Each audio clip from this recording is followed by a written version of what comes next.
Hello friends, இன்றைக்கி நம்ம சொரா எப்படி க்ளீன் பண்ணுறதுன்னு பார்க்கலாம். சொரா மீன் குழம்பு வைக்கிற மாதிரி குழம்பும் வைக்கலாம். ஆனால் பூண்டு, மிளகுத்தூள், சீரகத்தூள் போட்டு சொராக்கு குழம்பு வைக்கணும். இது புட்டும் பண்ணலாம். இது தாய்மார்கள் குழந்தை பிறந்ததுக்கப்புறம் சொரா புட்டு செஞ்சு சாப்பிட்டாங்கன்னா பால் நல்லா சுரக்கணுவாங்க. அதில் நிறைய மெடிசன்லாம் இருக்குது. இதில் எண்ணெய் கூட எடுக்கலாம். சொராவில் மட்டும்தான் நம்ம மீன் எண்ணெய் ரெடி பண்ண முடியும். இது எப்படி க்ளீன் பண்ணுறதுன்னு உங்களுக்கு காட்டுறேன். இது எப்படி கட் பண்ணுறதுன்னு பார்க்கலாம். ஃபஸ்ட்டு வாங்கின்னு வந்த பிறகு ஒரு 2-3 தடவைக்கு வாஷ் பண்ணிக்கோங்க. இது மேலே மண் இருக்கும். இப்போது COVID-19 இருக்கிறதுனால இன்னும் ரிஸ்க்கு தான்.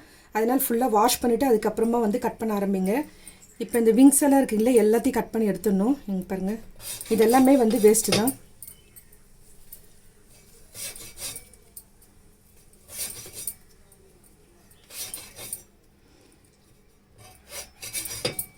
இந்த வால் பீஸும் கட் பண்ணிவிடுங்க.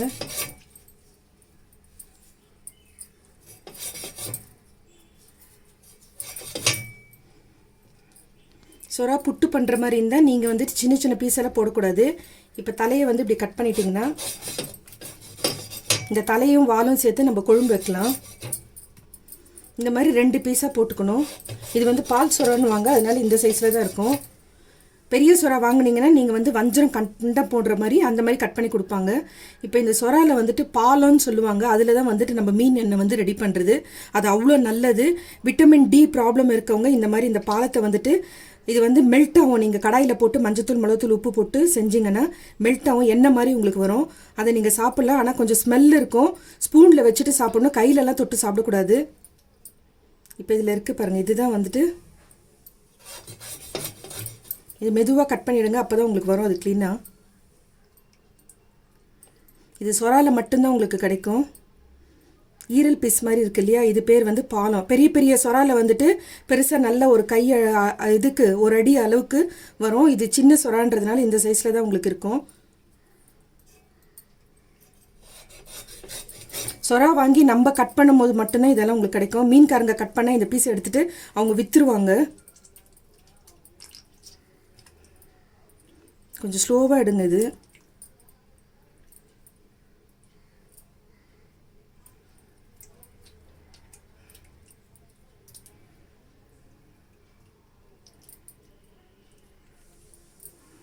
அவ்வளோதான்.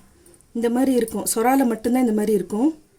இது வேஸ்ட்டு குடல். இது இந்த மாதிரி வரும் பாருங்கள். ஈரல் பீஸ் மாதிரி இருக்கும். இது அவ்வளோ மெடிசன். இது நெக்ஸ்ட் இன்னொன்று கட் பண்ணி காட்டுறேன். இப்போ இதெல்லாம் நம்ம சொரா புட்டு பண்ணுறதுக்கு யூஸ் பண்ணிக்கலாம். இல்லை நீங்கள் மீன் குழம்பு வைக்கிறதா இருந்தாலும் இந்த மாதிரி பீஸ் பண்ணி வச்சுக்கலாம். அவ்வளோதான். இன்னொன்று கட் பண்ணுறேங்க.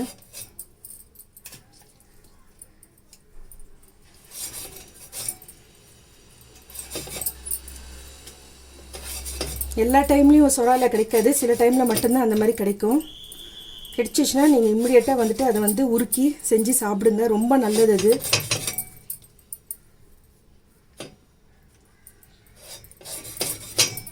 இது நான் கொழும்புக்காக இந்த பீஸை தனியாக எடுத்துடுறேன்.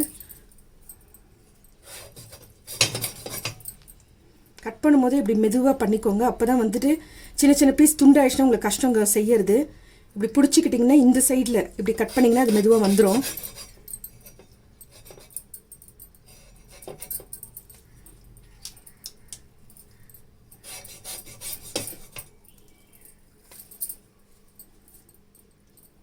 இப்போ இதில் இருக்கிறது குடல் தான். இது எடுத்துடலாம்.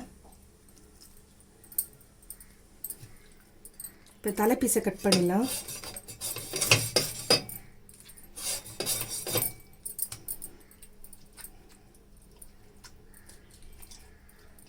இப்போ வருது பாருங்கள். இதுதான் பாலம்னு சொல்கிறது. இதில் தான் மீன் எண்ணெய் ரெடி பண்ணுறது. அவ்வளோதான். இதே மெத்தடில் செய்யுங்க. இப்போ இது குடல். இங்கே பாருங்கள். இது கன்ஃபியூஸ் பண்ணிக்க வேண்டாம். இது குடல்.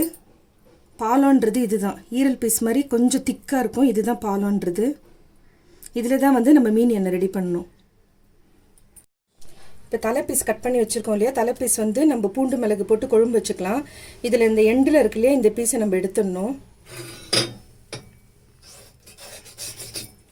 இந்த மாதிரி எடுத்துட்டு இது வந்து பூண்டு மிளகு நம்ம மீன் குழம்பு வைக்கிற மாதிரியே தான் இது வச்சிடலாம். இப்போ பாருங்கள் சொராவில் வந்துட்டு இது வந்து நான் புட்டு பண்ணுறதுக்கு யூஸ் பண்ண போகிறேன். தலை வால் போட்டு பூண்டு மிளகு போட்டு குழம்பு வச்சுக்கலாம். இது இந்த பாலம்னு சொல்கிறோம் இல்லையா, இது வந்து மீன் எண்ணெய் ரெடி பண்ணிக்கலாம். பிடிச்சிருந்தால் லைக் பண்ணுங்கள், புதுசாக பார்க்குறவங்களா இருந்தால் சப்ஸ்கிரைப் பண்ணுங்கள், மறக்காமல் பெல் ஐக்கானை ப்ரெஸ் பண்ணுங்கள். அப்போ தான் நான் போடுற வீடியோ உங்களுக்கு உடனுக்குடன் நோட்டிஃபிகேஷனில் வரும். உங்களுக்கு எதனா டவுட் இருந்துன்னா கமெண்ட் பாக்ஸில் கேளுங்க, நான் எக்ஸ்பிளைன் பண்ணுறேன். Thank you friends.